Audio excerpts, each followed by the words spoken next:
Hello, I'm Daniel, and welcome to my YouTube channel. We here at the channel are continuing in our series of videos with respect to inspiration, information, education, guidance, and advice. And I want to continue talking about this mitzvah in the 21st chapter of Deuteronomy about the axed heifer. This is a situation where you find a dead body out in the country, and you don't know who the murderer is. And the nearest town has to perform this mitzvah, this commandment involving axing a heifer, a young calf. And so in order to determine which town is the closest, the verse is the second verse of the 21st chapter, and they shall measure toward the cities that are around the corpse. Depending on where the corpse is found, he could be 10, 15 yards difference between one village and another. You have to find out who's closest, so they measure it. And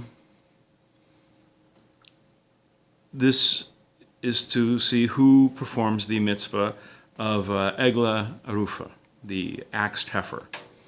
So there is a dispute in the Talmud. Yeah, I know. What are the odds, right? There's a dispute in the Talmud with regards to a circumstance in which it's the decapitated head of a corpse. It's found a distance away from the rest of the body. So what do? Do we measure from the head? Do we measure from the body? If the head is 100 yards away, and maybe the head is closer to that town, and if we judge from the body, maybe the body is closer to the other town. So what do? Do we measure from the head, from the body? Welcome to the Talmud. In 1929, it was the Sokolover Rebbe. This would have been Yitzhak Zelig Morgenstern. This is the grandson of Rebbe Menachem Mendel of Kotz, the grandson of the Kotzker Rebbe. He addresses this issue. And he talks about when the deceased is a spiritual casualty. We're not talking about literally somebody who's dead, but somebody who has assimilated, somebody who has gone off and left Judaism, someone who's, God forbid, converted to another religion.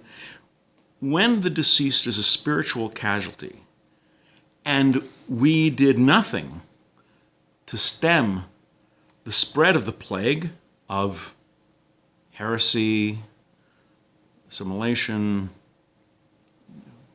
conversion, who is to be held responsible? Should it be the head, the spiritual leaders of the community who didn't take the threat of the spiritual fiber of the community seriously, who did little to teach the people to fortify themselves against the disease of heresy or another religion, in our modern times, to protect against missionaries? Perhaps it should be the body, the general public, the community, who did not do enough to strengthen the spiritual foundation of their own community. Very good question. So what do we learn from the Sokolover Rebbe? We learn, first of all, it's not much different in our times. This what I was quoting was from 1929. It's in between World War I and World War II. And not much has changed. A young man, a young woman, sometimes, God forbid, an entire family will fall through the cracks and are lost to their people. They're lost to the Jewish people. Whose fault is it? Is it the spiritual leadership, the rabbis, who should have taken a greater interest? Or is it the community itself, the people who are too involved with themselves to worry about any individual, who just doesn't seem to fit in, isn't finding his or her place in the community? Unfortunately, while we are arguing regarding where to place the onus of guilt, more souls are being lost. We cannot be complacent on this issue. As a friend of mine, Gabriel Sanders, once said, it's time to stop wringing our hands and time to start rolling up our sleeves. Work has to be done. People from all sides are chipping away at the Jewish people, whether it's missionaries or whether it's the temptation of a secular society, whether it's television, movies, whatever. There's a constant war to stay Jewish. And we need to give each other a hand. We need to inspire others to strengthen others, to stay Jews, to keep Jews Jewish.